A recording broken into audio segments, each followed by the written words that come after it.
Money FM 89.3. Best of breakfast. Mind your business. Only on Money FM 89.3. Thanks for joining us on The Breakfast Show. It's Audrey Seek here with you on Mind Your Business. And we are about to have a real conversation about fake stuff. Counterfeit goods may not always make headlines, but they remain a massive global problem, and here in Singapore. From handbags and cosmetics to electronics and even medicine, did you know that fakes account for more than 3% of world trade? That's costing businesses billions, damaging consumer trust, and in some cases, putting lives at risk. Singapore is also not spared. Just this June, police seized over 4,700 fake items worth more than $140,000 from cosmetics to stationery. Our guest today knows this world all too well, and in fact, his own personal encounter with counterfeit alcohol nearly cost him his health, and that moment became the spark for a business that today protects more than 100 million products across Asia every year. We're delighted to welcome GuanKai Ng, co-founder and director of business development at Nabcore, to tell us all about this journey. GK, good morning. Thank you so much for joining us. Hey, good morning, everyone. It's great to have you. Okay, so let's start with the scale of this problem, GK. Counterfeit goods are said to make up hundreds of billions of dollars globally.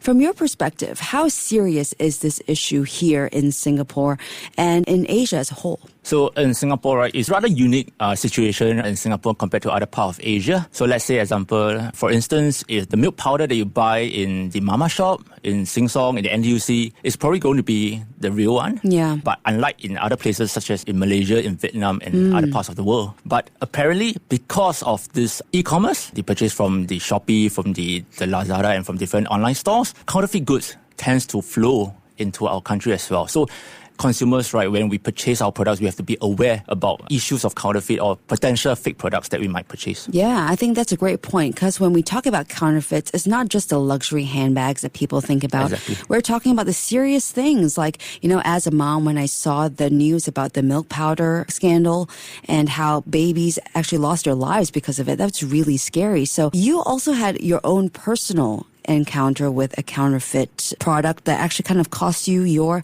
health, or it almost did. So can you tell us more about this and how it sparked Nabcore? Oh, yes. That was about many years back when I was traveling in China. At that time, there's a lot of fake products, especially in the milk powder space. But then that time, I drank fake alcohol in one of the meetings. So I couldn't able to check whether the alcohol that we drank, is it genuine or is it a counterfeit. But the next moment, I have a very bad headache the next morning, and my chest was very pain. And I start coughing a lot. So you can feel sure that it is a counterfeit because you don't feel that when you drink an original or genuine alcohol. Yeah. And exactly. So at that time, I was very panicked because I'm trying to find ways of medications to ease my pain, actually. So I went down to the streets and went to the medical hall.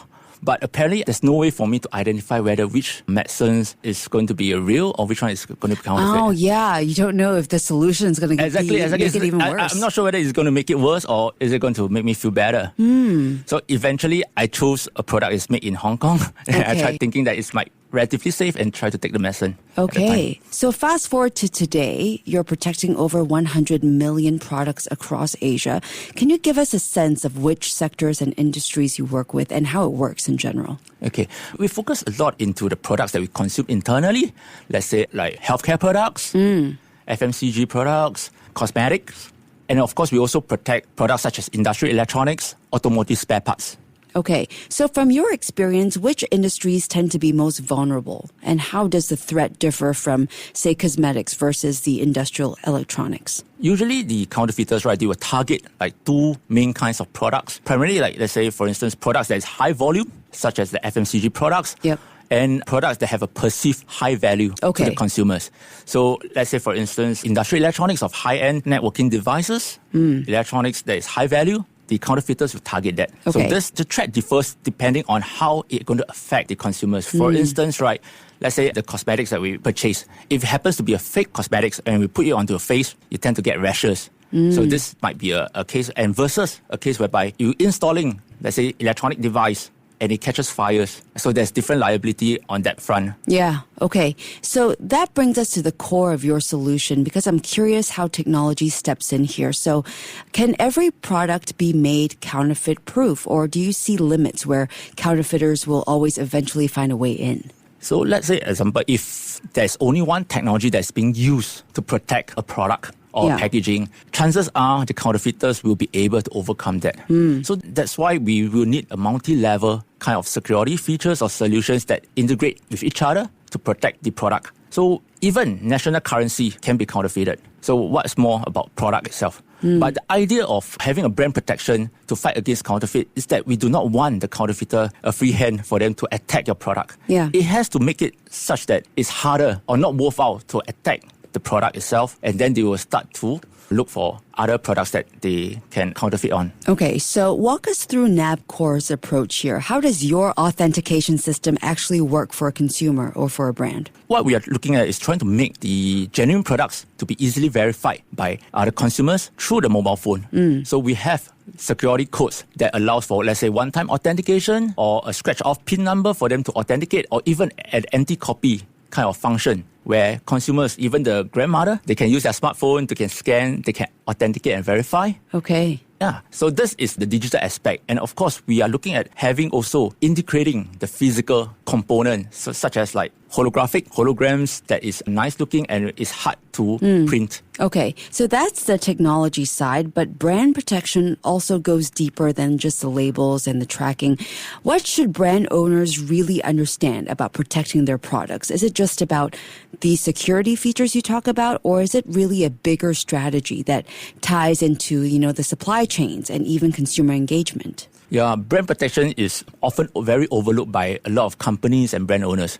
Primarily, let's say, for instance, companies in Singapore, when they try to venture overseas, chances are they will think that, what is my distribution channel like? What is my supply chain like? And how do I sell my products? But brand protection is the last thing probably at their mind. But when they venture overseas to other countries, let's say, for instance, in China, Vietnam, or even in US or Europe, when they encounter issues of counterfeit, and that's where they actually affects their sales revenue. Okay. And this becomes a strategy because if a brand owners or companies take note of a brand protection, what they're offering is actually a promise to their consumer that they are offering them a security, a trust. Yeah. So, and at the same time, it also helps them to secure the supply chain. And with the promise and with the trust being built up, consumers will trust your brand and buy the product itself versus another competitor which do not have a ability or a venue or empowering the consumers to verify the original products. Yeah. So right now they will target the counterfeiter, will target the competitors, and then it will affect their trust and the reliability. Okay. So GK, before you go, we would really like some tips. If we buy a product, how can we tell whether or not it's counterfeit? Okay, first of all, most importantly is that you try to buy it from the official stores. So it's a very different kind of experience because you wouldn't buy your Panadol in a street market versus in the official stores. So this is the first point that you probably have to take note of, is to buy from the official stores.